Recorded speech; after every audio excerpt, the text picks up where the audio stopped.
Est-ce pertinent de frauder? Sincèrement. On peut avoir beaucoup de démarches administratives, ça peut être complexe, ça peut être difficile, ça peut être peut-être même incompréhensible, et voire même pour certains, la déclaration de revenus avec leur patrimoine immobilier ou même leur part de SCPI, d'actions, de titres participatifs, etc., ça peut être compliqué.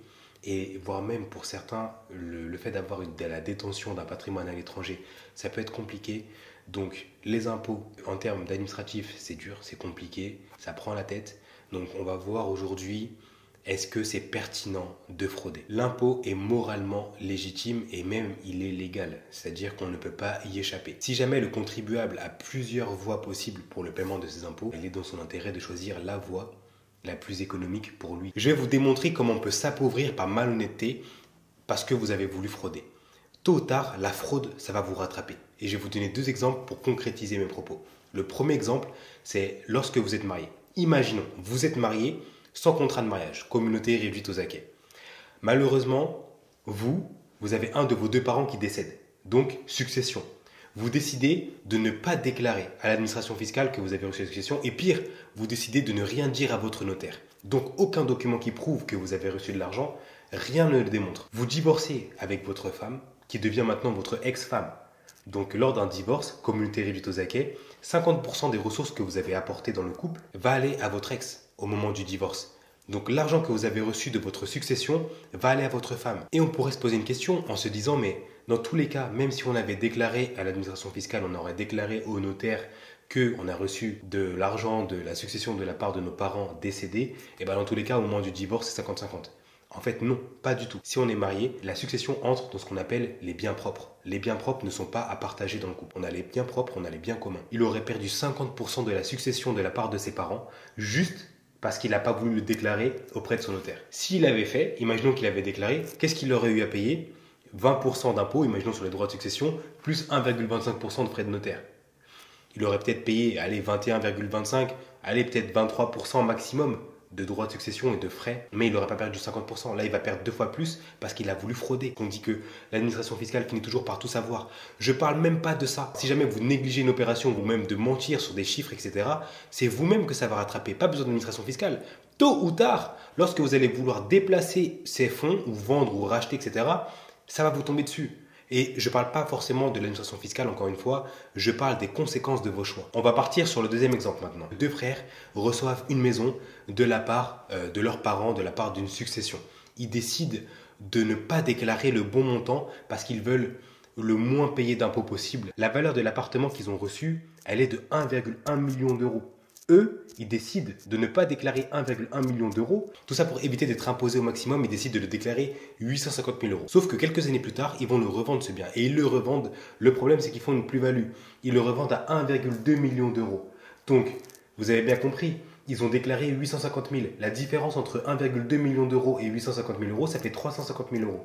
Donc, s'ils avaient déclaré au montant correct sans frauder, ils auraient déclaré 1,1 million. Ils le revendent 1,2 million, donc une différence seulement de 100 000 euros. L'imposition sur les plus-values immobilières, c'est généralement 19% plus 17,2% de prélèvements sociaux. Donc on est autour de 36,2%, ce qui donne sans frauder 36 200 euros d'impôts à payer. Donc sans frauder, ils auraient payé au total 288 875,50 euros. Sauf que là, en fraudant, ils ont perdu 35 000 euros. Il n'y a même pas eu besoin d'intervention de l'administration fiscale. 35 000 euros, c'est le prix d'une voiture neuve. C'est presque le prix d'une Tesla. Je vais vous expliquer maintenant comment fonctionne l'administration fiscale lors des contrôles. Elle est prudente, patiente, méthodique et elle intervient vraiment lorsqu'elle a des sérieux doutes. L'administration fiscale, elle va analyser toutes vos déclarations, donc les déclarations de revenus, l'imposition sur la fortune immobilière, vos déclarations aussi de succession. Elle analyse aussi toutes les acquisitions immobilières, les donations aussi. Tout ça, c'est des éléments qu'elle va analyser. Surtout quand il s'agit de gros chiffres. Donc quand je dis gros chiffres, c'est des montants à 6 chiffres. Là, vous êtes sûr que l'administration fiscale, elle va vous surveiller. Elle va tout analyser dans les moindres détails. Lorsque vous avez par exemple reçu une maison, si jamais vous décidez d'omettre des informations, l'administration fiscale, elle le saura. Elle le sait déjà même. En fait, elle a connaissance de tout, de toutes les ventes d'appartements, de maisons, du nombre de mètres carrés exacts. etc. Du prix aussi, quoi, de la valorisation, c'est rien de mentir. Elle va vous rattraper. L'exemple des deux frères qui vendent la maison et aussi l'exemple du couple qui décide de fausser, c'est possible parce qu'il y a toujours un droit à l'erreur et il y a toujours des situations, des fois où des choses, par exemple, on reçoit une somme liquide et après on décide de mettre sur le compte commun. Il y a des choses qu'on peut ne pas mettre aux yeux de l'administration fiscale, mais tôt ou tard, elle finira par le savoir. Avec des documents, avec de la traçabilité, l'immobilier, c'est très traçable. Il faut vraiment faire attention à ce que vous faites. Parce que l'administration fiscale communique avec toutes les institutions. On a dit que la première étape de l'administration fiscale, c'était l'enregistrement des déclarations, impôts, etc. Ensuite, c'est le contrôle de vos déclarations. Et ça, à ce moment-là, vous n'êtes pas encore au courant lorsqu'elle vous contrôle. Et la troisième étape, c'est une demande d'informations complémentaires. À ce moment-là, là, vous êtes au courant que l'administration fiscale, elle est sur vos côtes. Lorsqu'elle vous demande des informations complémentaires, donc des demandes d'éclaircissement, des fois ça peut être avec un délai, donc c'est-à-dire vous avez 2 mois pour y répondre, ou des fois il n'y a pas de délai, mais c'est juste, elle souhaiterait savoir quelques informations, en plus il y a des choses que vous avez omis de définir dans votre déclaration, dans la donation, etc. Justement, l'administration fiscale va vous le faire savoir. Et ensuite, on aura une demande de justification. Ça va être la deuxième étape après la demande de renseignement. Une fois que vous avez donné les renseignements, vous allez devoir vous justifier, elle va vous le demander, et vous avez le choix. Oui, vous avez le choix de répondre ou de ne pas répondre. Vous faites ce que vous voulez, mais si vous ne répondez pas, vous allez susciter son attention encore plus. Et là, ça peut être dangereux pour vous. On va voir qu'est-ce qui se passe maintenant si jamais vous décidez de ne pas y répondre. Si jamais vous ne répondez pas à cette demande de l'administration fiscale, vous pouvez être taxé directement, parce qu'elle peut se dire, bon, là, il refuse de répondre, c'est bizarre, on n'a pas les preuves, on taxe. Ou alors, vous allez susciter encore plus son intérêt, et à ce moment-là, vous êtes terminé. À ce moment-là, elle va tout vérifier, elle va tout éplucher, tous vos comptes bancaires, tout. Là, vous allez devenir vraiment trop suspect à ses yeux. Un conseil, si jamais l'administration fiscale vous demande une demande de renseignement, une demande de justification, ne pas tarder. Voilà, si vous êtes en vacances, si vous êtes vraiment occupé, etc., prenez du temps pour répondre à l'administration fiscale parce qu'une fois qu'elle met le nez dans vos affaires, elle peut vous suivre pendant des années, même si vous êtes carré. Faites attention à l'abus de droit. L'article L64 du livre de procédure fiscale qui sanctionne fortement tous les montages exclusivement à but fiscal. Lorsque vous souhaitez mettre en place un montage dans le simple but, même dans le seul but de réduire vos impôts, aucun intérêt juridique, aucun intérêt civil, aucun intérêt économique, que un intérêt fiscal, ça peut constituer un abus de droit, un abus pour fictivité juridique ou abus à la loi. Et on a une procédure particulière, c'est que vous risquez de passer devant un comité d'abus de droit fiscal. Je vais quand même vous donner des conseils si jamais un jour l'administration fiscale vous demande des éléments de réponse, des informations, etc. et que vous voulez justement éviter de passer devant un comité d'abus de droit fiscal. Alors, le premier conseil, c'est de répondre vite comme je l'ai dit tout à l'heure, c'est-à-dire que si jamais l'administration fiscale vous demande des informations, etc., vous devez y répondre. En retour, elle va vous donner un accord. Donc son accord, c'est sa réponse qu'elle va vous donner lors de la présentation de votre projet. Une fois que vous avez tout donné, vous avez donné toutes les informations à l'administration fiscale, vous avez été tout à fait honnête, vous avez donné tous les éléments, elle va vous donner son accord. Ou alors, elle ne va pas vous donner de réponse sous 3 mois. Si jamais elle vous donne son accord ou alors elle ne vous donne pas de réponse sous 3 mois, elle ne pourra pas invoquer l'abus de droit fiscal. À ce moment-là, vous êtes sauvé. Pour mettre toutes les chances de son côté, pour que l'administration fiscale valide votre projet, ou alors qu'elle ne vous donne pas de réponse sous 3 mois, il faut vraiment que l'opération présentée soit conforme et qu'elle corresponde à 100% à l'opération réalisée. Toutes les informations de réponse que vous donnez à l'administration fiscale, ça doit correspondre à ce qui a été fait. Si ça ne correspond pas ou s'il y a le moindre doute, c'est fini pour vous.